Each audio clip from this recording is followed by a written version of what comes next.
Ustaz, bagaimana cara kita agar dapat meyakinkan diri untuk menikah? Cara Anda mungkin, jangan ikut-ikut. Saya tidak ikut ya. Saya sudah menikah ya. Anak saya 2, 1 laki-laki, 2 perempuan. Baik. Cara saya itu lebih bagus ya. Ini yang paling aneh. Saya sudah yakin. Anda minta meyakinkan, tapi sudah yakin. Sudah siap. Oh, kan? Tapi takut untuk berbicara kepada wanita tersebut. Baik. Jadi intinya bagaimana caranya supaya berani mengungkapkan saya siap menikah, itu poinnya. Baik. Teman-teman sekalian, kalau Anda untuk mengungkapkan saja belum berani, maka bagaimana Anda bisa merubah rumah tangga dalam kebaikan? Maka lihat rumusnya, Quran surah ke-49 ayat 13. Quran surah 49 ayat 13. Ada? Baik, setelah itu masuk ke proses lamaran, Quran surah ke-4 ayat ke-4. Setelah itu masuk proses pernikahan, Quran surah ke-30 ayat 21. Posisi paling kiri sebelah bawah. Baik. Mari kita lihat kaidah Qurannya, dan ini jawaban terakhir barangkali dari tulisan yang disampaikan. Mohon maaf kalau belum bisa membahas keseluruhannya karena keterbatasan waktu kita. Ya ayyuhan nas, hai manusia, inna khalaqnakum min dzakarin wa untha. Kami telah ciptakan kalian laki dan perempuan. Jelas ya? Diperhatikan ketika Allah menyebutkan berpasangan, jodoh kita itu disebutkan laki-laki dan perempuan. Jadi bukan laki-laki, perempuan, itu keliru. Ya, Allah tidak menciptakan Siti Hawa. Ya, Siti dan Hawa maksudnya, tidak. Ya, Allah ciptakan Hawa dan Adam. Ya, jadi berbeda laki-laki dengan perempuan, dan dari situ kita lahir. Dan itu semua hukumnya berlaku untuk seluruh makhluk. Jadi binatang pun begitu. Wa min kulli syai'in khalaqna zawjayn la'allakum tadhakkarun. Segala hal kami ciptakan berpasangan supaya kita bisa mengingat Allah Subhanahu wa taala. Hanya Allah yang tidak berpasangan. Quran surah ke-51 ayat 49. Jadi semua makhluk berpasangan, hanya Allah yang tidak berpasangan. Bahkan yang tidak bernyawa pun silakan cek ya, ada langit, ada bumi, ada siang, ada malam, ada hitam, ada putih, gitu kan? Tayyib, semua berpasangan. Bahkan hewan pun silakan cek. Anda pernah temukan sampai sekarang ada kambing yang homo? Enggak ada. Sapi yang lesbi tidak akan ditemukan. Ini kok bunga mawarnya kayaknya homo? Iya, temu-temu. Anda yang nggak ada kerjaan di situ. Tayyib, nggak ada. Putik ketemu benang sari, nggak ada putik dengan putik, benang sari dengan benang sari, nggak akan jadi. Silahkan cek dia. Jadi mohon maaf ya, hewan saja yang tidak punya akal sadar siapa pasangannya. Masa Anda yang diberikan akal belum sadar juga? Apa yang salah di situ? Ya, tayyib. Sekarang laki-laki dengan perempuan. Bagaimana cara kemudian bisa mendapatkan pasangan dalam kehidupan itu? Lihat rumusnya, ikhtiar. Wa ja'alnakum syu'uban wa qabail. Kami jadikan kalian berbeda-beda tempat. Syu'ub itu masyarakat yang terpisah. Kalau sekarang RT, RW, ya, kelurahan, kecamatan, kabupaten, provinsi, kemudian negara. Jadi silahkan ikhtiar. Kalau belum ketemu, cek di sekitar RT. Barangkali ada yang cocok, kan? Tidak ketemu, beda RW, kan? Ya, beda ketemu lagi, berarti beda kelurahan. Cek lagi terus, ya, kecamatan, ya, silahkan cek. Mungkin yang di Jawa jodohnya di Papua, yang di Papua jodohnya di Sumatera. Bisa terjadi, provinsi. Masya Allah, kalau nggak ketemu juga di Indonesia, jodoh Anda mungkin ada di Afrika, ya kan? Ada di Arab, ada di Amerika, bisa ketemu. Dunia ini begitu luas. Masa dari sekian perempuan ada yang cocok untuk Anda? Anda siapa? Ya. Atau sebaliknya, di antara sekian laki-laki nggak ada yang salah untuk Anda. Ya. Anda pasti ada ketemu insya Allah kalau Anda mau berikhtiar. Kecuali kalau Anda menambahkan bidadari di akhirat. Saya nanti bidadari aja di akhirat, kan? Gak ada masalah di sini, silakan. Tapi sepanjang di dunia, ya Allah, silakan berikhtiar. Tayyib. Bahkan waqabail, beda suku misalnya, gak ada masalah di sini. Tayyib, ya. Boleh menikah dengan perempuan sekampung? Tidak boleh. Bagaimana perempuan sekampung dinikahi, ya? Yang lain. Satu aja cukup, satu. Nikah dengan perempuan sekampung itu haram hukumnya. Ya. Cukup satu, tidak bisa 2, 3, 4. Sekampung kebanyakan, ya. Jadi lihat di kampung ada yang cocok dengan Anda. Satu suku, satu RT, satu RW dan sebagainya. Jelas di sini? Tolong yang diingat jangan ini ya, pulang dari sini Anda bawa topik itu, tidak. Baik, lihat perhatikan. Lita'afu, ini ikhtiar. Ta'af. Baik. Saya tuliskan sebentar. Fokus ya. Untuk yang sudah menikah, cuma untuk anaknya aja ya. Yang belum menikah silakan fokus. Bismillah. Lita'arafu. Saya lihat antum pada pegang catatan kan? Lita'arafu. Perhatikan kalimatnya, ada arafa, ada ta'arafa. Itu beda. Kalau arafa itu kenal, tahu. Orangnya disebut arif. Orang yang sudah kenal, sudah tahu. Kalau ta'aruf menggunakan ta,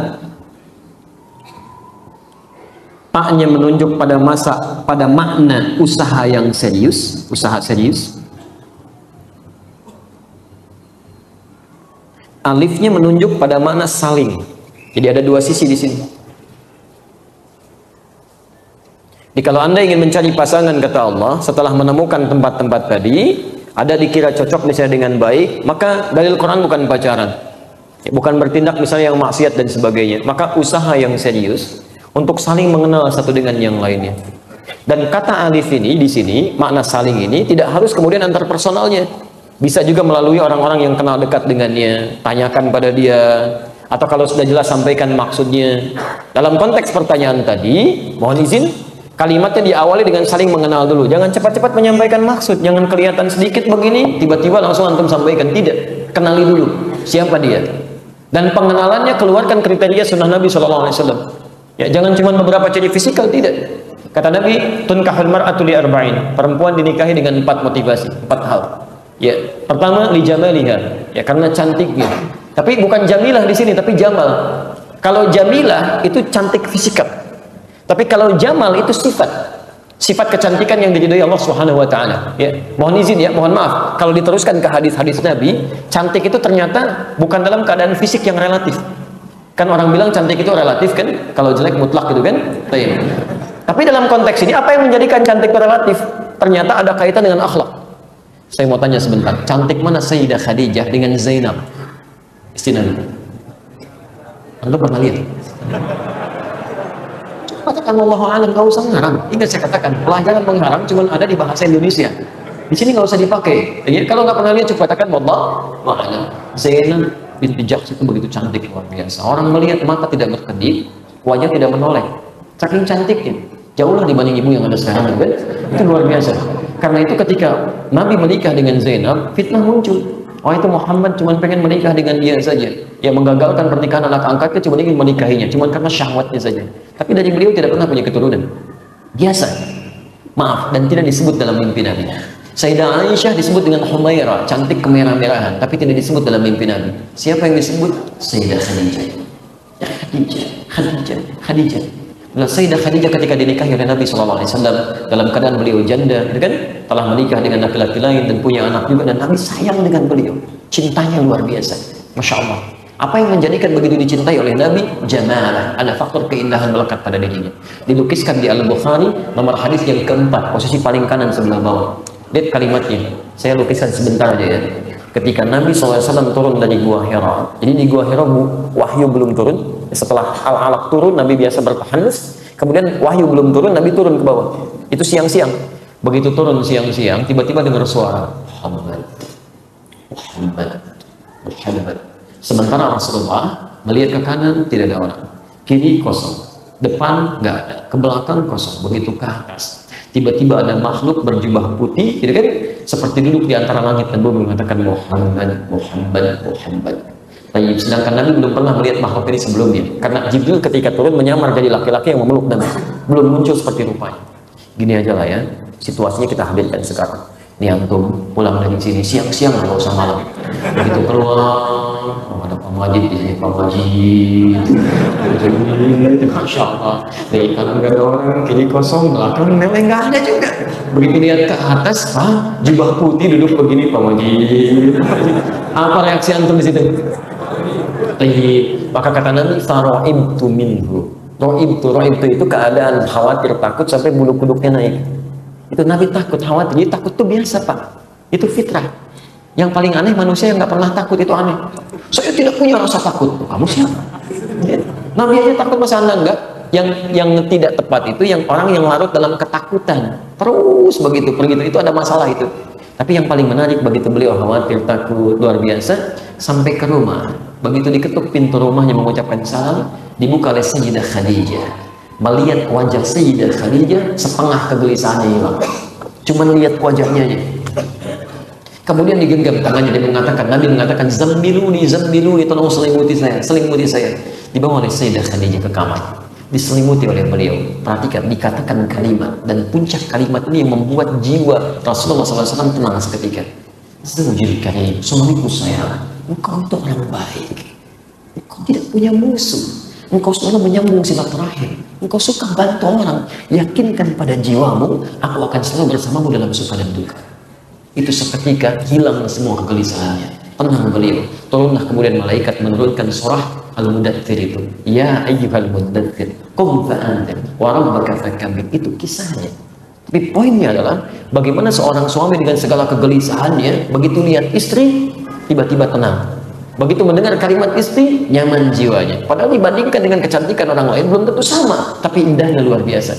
Sampai kemudian ketika Sayyidah Aisyah mengatakan ingin berusaha menyaingi Khadijah radhiyallahu taala anha, bukan cemburu biasa, bukan, ingin seperti itu, ingin disebut dalam mimpi Nabi.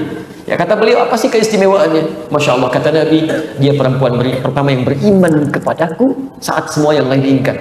Dia perempuan yang menginfakkan semua hartanya untuk suksesnya dakwah ini. Sampai kemudian Nabi mengatakan dalam kubur, ya Khadijah, ya Khadijah, ya Khadijah, Masya Allah. Itu luar biasa. Ya, itu luar biasa. Jadi penghulu surga itu Sayyidah Khadijah. Maka kalau Anda mencari misalnya dengan konsep ta'aruf, cari silahkan. Ya, ada miniaturnya di istri Nabi. Makanya Nabi diperkenankan menikah dengan lebih daripada 4 perempuan. Kalau Anda belajar lebih dalam lagi, ikuti kajiannya tentang istri Nabi, ternyata karakteristik perempuan-perempuan di muka bumi itu nampak nanti pada istri Nabi SAW. Jadi dari yang paling cemburuan sampai yang paling perhitungan ada, Pak. Sebelum menikah dengan Nabi, tapi ketika menikah dengan Nabi diarahkan kepada hal yang positif. Cemburunya urusan ibadah, perhitungannya urusan ibadah, dulu urusan belanja, tapi ketika dididik oleh Nabi, tiba-tiba bagaimana satu kurma jadi ibadah. Bagaimana saya bisa menyaingi sholat sunnah teman saya yang satu itu. Bagaimana supaya saya bisa menyaingi ibadah dia. Itu selalu begitu. Nanti ibu pulang dari sini, coba cek kira-kira ibu mirip siapa. Ya, buka fikihnya, jangan belajar yang tinggi-tinggi dulu. Anda perempuan, keluarkan sahabat-sahabat perempuan, istri Nabi, pelajari di situ. Alhamdulillah. Kalau kira-kira nanti Bapak uji aja besok, kira-kira mirip siapa? Ya, kalau mirip Sayyidah Khadijah, begitu antum pulang, lihat wajah istri, setengah kegelisahan hilang. Masya Allah. Mendengar kata-kata istri, ketenangan muncul Khadijah. Tapi begitu antum pulang, nggak punya masalah sebetulnya di kantor, lihat wajah istri, ada masalah misalnya, itu repot, itu repot. Ya, baik. Itu cari. Jadi faktornya bukan cuma cantik. Hati-hati. Ada orang yang cantiknya luar biasa, cantiknya 100%, cerewetnya 1000% misalnya. Kan repot juga. Ya, tidak mudah situasinya nanti, tidak mudah. Kemudian yang kedua, liha, hartanya. Ada sering orang mengatakan karena harta bendanya, kayanya dan sebagainya. Bahkan ada ungkapan-ungkapan yang tidak elok. Lebih baik mencari misalnya, ada kalimat yang tidak tepat lah, tidak perlu saya ungkapkan ya. Perempuan yang sudah ditinggal suaminya tapi kaya, kan, dibandingkan dengan yang gadis tapi biasa-biasa. Itu nggak tepat kalimat ini. Ya, nggak tepat. Memang ada orang motifnya begitu, tapi yang dimaksud dalam kalimat ini bisa dipahami dengan makna lain, yang bisa memanage harta suaminya. Dia begitu dapat suami penghasilan, dia bisa berbagi di rumah dengan baik, tempatkan di tempat yang bagus, cari yang begitu. Ya, bukan cuma antum cari misalnya, mohon maaf ya, antum penghasilan 5 juta, cari perempuan yang zakat malnya saja, zakat malnya saja 10 juta, gak akan nyambung. Antum penghasilan 5 juta, dia zakat malnya 10 juta, begitu keluar ke mall ke sini, antum repot nanti, ya tertekan terus dan sebagainya. Taib. Yang ketiga, nasabnya. Cari dari siapa dia, dari kalangan terbaik akan menurunkan kebaikan-kebaikan. Ya, cari misalnya bagaimana pendidikannya, bagaimana kedekatannya dengan Allah, kan, bagaimana cara orang tuanya, kerabatnya dan sebagainya. Dan yang terakhir di dininya, ini yang paling penting, agamanya. Pak ini talibat jadak, ya, masya Allah. Fadfar bidatid dini, talibat jadak. Fadfar bidatid dini, pilih yang paling utama agamanya, maka Anda akan beruntung. Termasuk ibu, Bu, ya, Bapak, kalau kedatangan seorang lelaki ke rumah dan agamanya luar biasa, dekat dengan Allah, itu anugerah yang dikirimkan ke rumah. Anugerah. Alhamdulillah. Mau lagi?